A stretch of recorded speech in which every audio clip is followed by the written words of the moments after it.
Right okay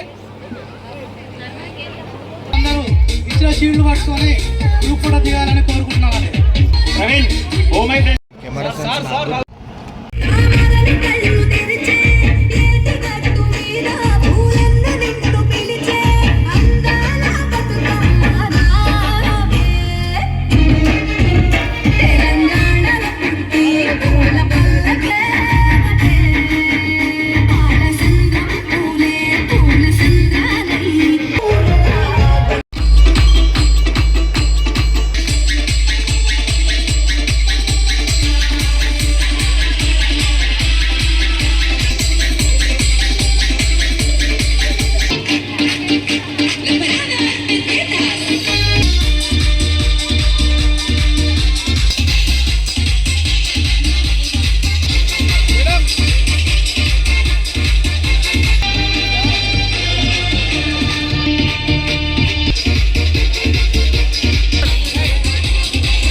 నుంచి 10th వరకు ఇక్కడే చదువుకున్నాను.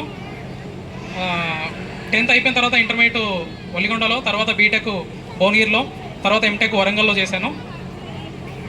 ఎంటెక్ నేను బీటెక్ అయిపోయిన తర్వాతనే బీటెక్ అయిపోగానే బీటెక్ ఫైనల్ ఇయర్ అయిపోయింది. బీటెక్ ఫైనల్ ఇయర్ అయిపోగానే సర్టిఫికేట్స్ వచ్చాయి నాకు, కాలేజ్లో ఉన్నాయి. సర్టిఫికేట్ తీసుకోవడానికి కాలేజ్కి వెళ్ళాను ఒక రోజు, సర్టిఫికేట్ కలెక్ట్ చేసుకోవడానికి వెళ్ళినప్పుడు మా డైరెక్టర్ సారు, మా చైర్మన్ సారు వాళ్ళు పిలిచి, అంటే మీతో ఎలాంటి అనుబంధం ఉండేదో వాళ్ళతో కూడా నేను అలాగే అనుబంధంగా ఉండేవాడిని. సో వాళ్ళు నన్ను పిలిచి వాళ్ళ చాంబర్లో పక్కన కూర్చోబెట్టుకొని ఏం చేస్తున్నావు, ఏంటి, దేనికి వచ్చావు అని అడిగిన తర్వాత నేను సర్టిఫికేట్స్ కోసం వచ్చాను సార్ అని చెప్పాక వాళ్ళు నాకు ఆఫర్ ఇచ్చారు, ఇక్కడే ఫ్యాకల్టీగా జాయిన్ అవ్వు, ఫ్యాకల్టీగా చేసుకో, మరి నీ నెక్స్ట్ టార్గెట్ ఏంటి, నెక్స్ట్ ఏంటి అని అడిగితే నేను గవర్నమెంట్ జాబ్స్కి ప్రిపేర్ అవుతున్నా సార్, ఏఈకి, జేఈకి, ఏడబ్ల్యూకి వీటికి ప్రిపేర్ అవుతున్నాను అని చెప్తే అవి ఇక్కడే చదువుకుంటూ వీళ్ళకు చెప్పుకుంటూ ప్రిపేర్ అవ్వు, నువ్వు వీళ్ళకి చెప్తూ ఉన్నప్పుడు కూడా నీకు సబ్జెక్ట్ ఇంకా ఎక్కువ వస్తుంది కదా అని చెప్పి వాళ్ళు ఆఫర్ ఇచ్చారు. ఆఫర్ ఇచ్చినప్పుడు నేను ఒక 5 నిమిషాలు నాకు ఏం అర్థం కాలేదు. అంటే నాకు అప్పటి వరకు నాకు సబ్జెక్టు కూడా నేను బీటెక్లో కూడా చదివింది అంతంత మాత్రమే, 70% వచ్చింది, కానీ అది కూడా అంతంత మాత్రంగా చదివాను.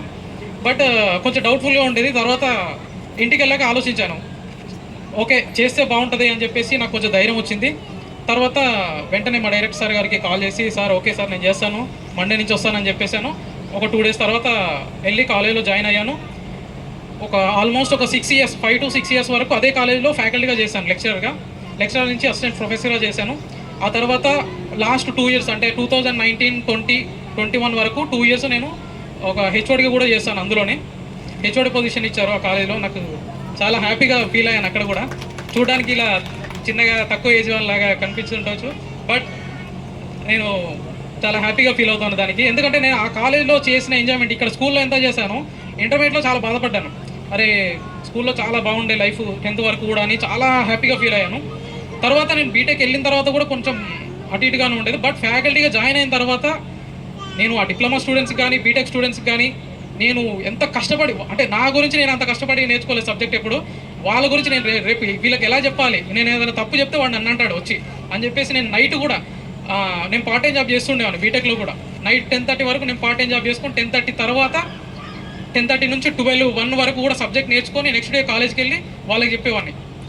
అక్కడ మధ్యాహ్నం వరకు అంటే 12, 1 వరకు లంచ్ వరకు వాళ్ళకి కాలేజ్ చెప్పేసి మళ్ళీ 1 నుంచి నేను మళ్ళీ ఉప్పల్కి వెళ్ళిపోయి ఉప్పల్లో ఇంకో పార్ట్ టైం జాబ్ ఉండేది, నైట్ వర్క్ చేసుకున్నాను. అలా కష్టపడి ఈ స్థాయికి వచ్చాను నేను. ఆ తర్వాత కరోనా, ఈ కోవిడ్ తర్వాత, కోవిడ్లో ఫ్యాకల్టీ అందరి పరిస్థితులు మీకు తెలుసునే సార్. ఇంకా ప్రైవేటు అంటే మాలాంటి ఈ కాలేజీలు కానీ ప్రైవేట్ టీచర్లే కానీ చాలా దారుణంగా ఉండే పరిస్థితులు. అప్పుడు ఆన్లైన్ క్లాసులు కూడా చెప్పాను. అదే టైంలో మా ఫ్రెండ్ ఒక అతను నాకు ఈ ఐటీ సైడు కొంచెం నాకు సజెషన్ చేశాడు. సో హెచ్ఆర్గా, ఆ తర్వాత నేను ఇప్పుడు ప్రజెంట్ అయితే సాఫ్ట్వేర్ ఎంప్లాయీగా చేస్తున్నాను. కంప్లీట్ వర్క్ ఫ్రమ్ హోమ్ నాది, ఇంటి దగ్గరే ఉండి చేస్తాను. ప్రజెంట్ నేను బాచుపల్లిలో ఉంటున్నాను.